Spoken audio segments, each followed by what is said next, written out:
Жалғастырайық. Ортада Арқалық мемлекеттік педагогикалық институты, Ару Кезет, Арқалық, Қостанай облысы. Қыздар, қалжылдамай, дірілдемей, емін-еркін Арқалықтағы актив залда ойнап отырықты елестетіп ойнай беріңдер.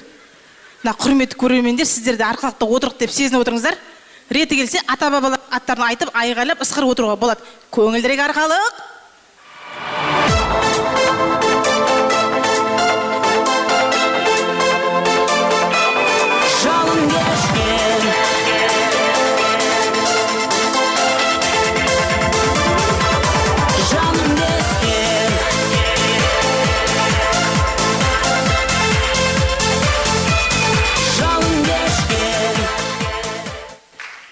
Бір-екі жылда кек өтіп жақсы болар еді.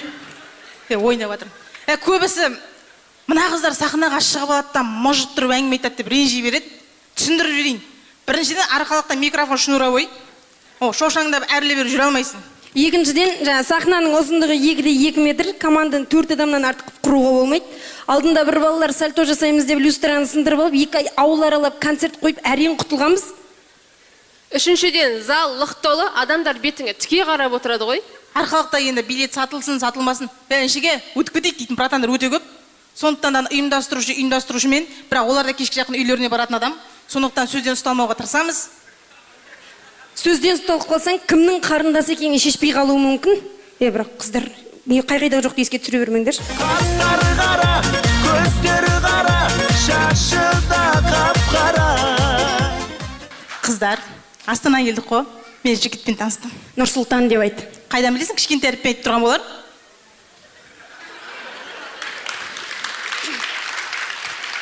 Таныстығының басын атау септігімен бастап, ілік септігімен ілгерілей келе, аралас құрмалас сөйлемдерді сабақта сұра отырып, тәуелдік жалғауын екінші жағынан сыпайластырып сөйлесіп. Содан? Әңгімем жараспай қалды. Неге? Ол тек одағаймен сөйлейді екен. Осы сен танысқан жігіттердің бәрі одағаймен сөйлейді екен не? Сосын ол жігітті лақтырып кеттім ғой. Қалай лақтырып кеттім? Ұялмайсың ба қыз басыңмен? Ертең артыңнан сөз ермей ме? Құрметті жігіттер, неге көп қызбен жүрген жігіт жақсы да, көп жігітпен жүрген қыз неге жаман? Неге жаман дегеннес, халықтың сөзі бар емес па? Кез келген құлыпты аша білетін кілт жақсы да, кез келген кілтке ашыла беретін құлып жаман.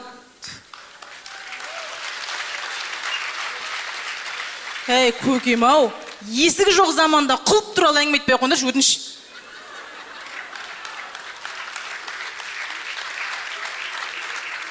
Білесіңдер ма, бүйтіп карточканы жақындатсаң, есігі өзінен өзі ашыла беретін заманда өмір сүріп жатыр ғой.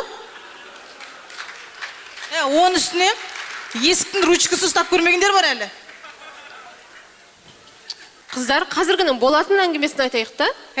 Биыл сайлауы жақсы болды. Тоқаев Арқалыққа баннерларын іліп, қаламыздың кәдімгі сәні кіріп қалды. Кластасын құсап айттың ғой, президентіміз емес пе? Шынын айтайын, қайдан жиналған дух екен білмеймін. Әйтеуір бәріміз саясаткер, бәріміз білгіш, бәріміз есептегіш болып кеттік қой қазір.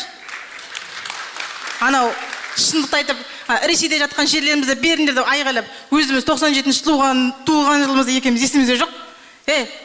Қайда елбасы өз ұсынғаннан кейін, баннерге ілінгеннен кейін, халық сенгеннен кейін, бізде сөз еркіндігі болғаннан кейін. Бас жағын қатты айтып, арт жағында жағымпазданып кеткен қалай болды?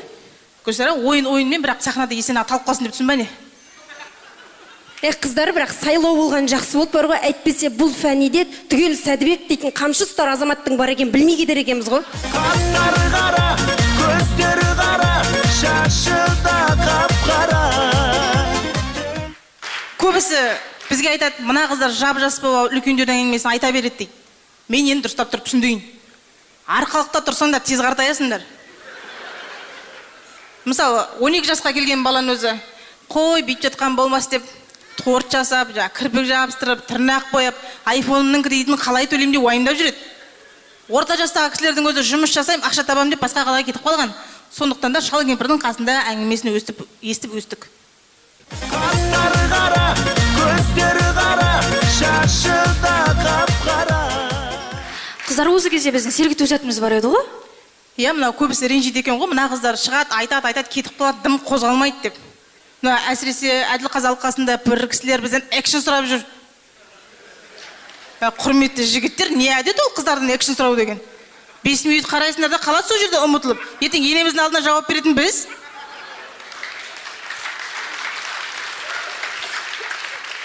Сондықтан да қазіргі заманның нағыз тәрбиелі қыздардың биін қарсы алыңыздар.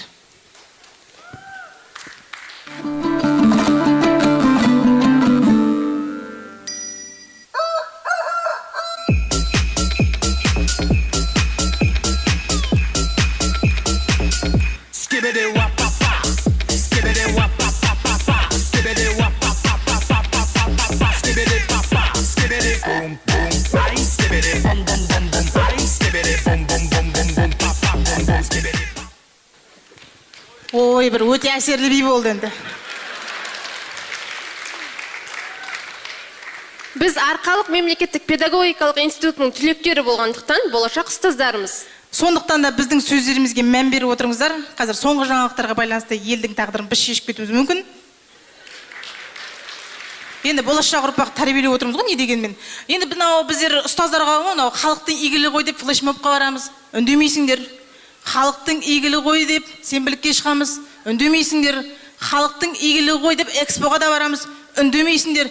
Халықтың игілігі ғой деп халықтың атынан дауыс беріп едік. Шырда қалдыңдар ғой. Енді айтады, 5 саусақ бірдей емес дейді, бірақ енді ешкімге күйе жақпаған дұрыс.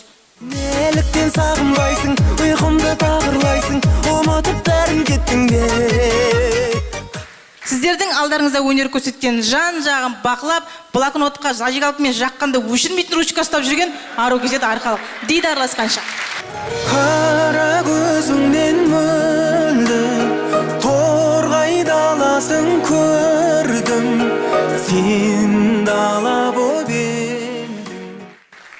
Қазақстан КВН одағы атынан Қазақстан